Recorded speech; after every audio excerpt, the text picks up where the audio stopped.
Brother, take it easy. My business is none of your concern. Just like those 4 apartments don't affect me at all. His expression froze for a brief second. I paid the bill, stood up, and said, let's talk another day. When I walked out of the barbecue joint, I didn't look back. But I knew he was still sitting there, completely motionless. He wasn't going to give up. He'd definitely tell my sister-in-law. My sister-in-law would then tell my mother. And my mother would call me. The chain of command was crystal clear. Whenever her own interests were on the line. That chain had always been this obvious. Just as I expected, the very next night, my mom called. Juanjo, your brother, she said, claims you bought a car worth hundreds of thousands. Everything was exactly the same as before. Every time my brother snitched, she'd come at me with an interrogation. Where did you get the money? I earned it. You earned it? On $5,000 a month? And you're telling me you earned it? Her voice kept getting louder, completely filled with rage. Did you borrow from loan sharks? Or did something shady out there? Mom, just stop worrying about my life. What kind of tone is that? I'm your mother. Don't forget who's going to take care of you in your old age. It's my brother. No, don't worry. I won't bring shame to this family. I know exactly what they're doing right now.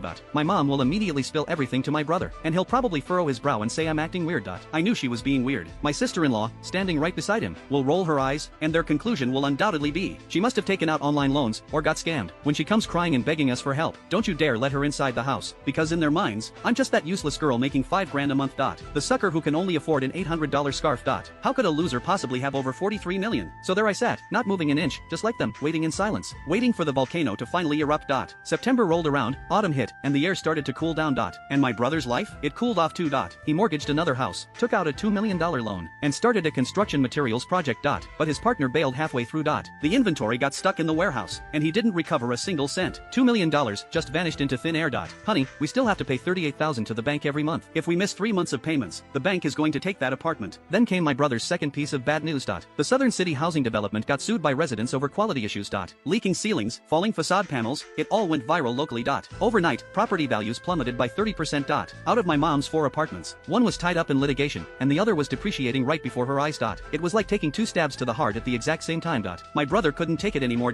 How did I find out? Because my mom called to tell me herself. The same mother who told me I'd starve to death if I moved out, and the same one who left me without a single apartment out of those 4. Juanjo, your brother is really struggling. He's under so much pressure. He's lost a ton of weight. He did it all for this family. There are always risks in business. Juanjo, you're his younger sibling. Your brother is in trouble. Can't you give him a hand? Mom, I make $5,000 a month. On the other end of the line, she went dead silent. I kept talking. The last time you divided the houses, you said given my situation, why would I even need a house? My brother has a $38,000 a month mortgage, and I make $5,000. How exactly am I supposed to help? I heard a faint sob on the other end, but inside, I didn't flinch at all.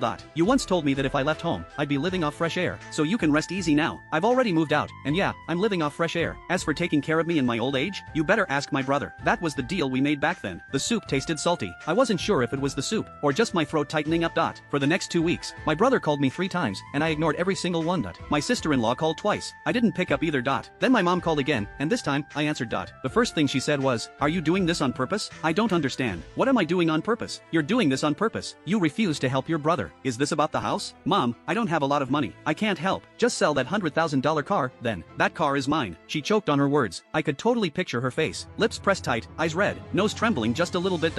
I've seen that exact expression since I was a kid. Every time I brought home the best grades, she'd only ever praise my brother. If I dared to say one more word, she'd pull that same face. Juan has improved again. My son is incredible. Mom, I got straight A's. Only you wouldn't care. How selfish can you be? Her voice shook, as if I had committed a crime. He's your own flesh and blood. She completely lost it. And there you sit on the couch, just watching, not moving an inch. Outside, someone was walking a dog. It barked twice, then collapsed. Mom, when you gave all 4 houses to my brother, and didn't leave me a single one, that wasn't fair at all.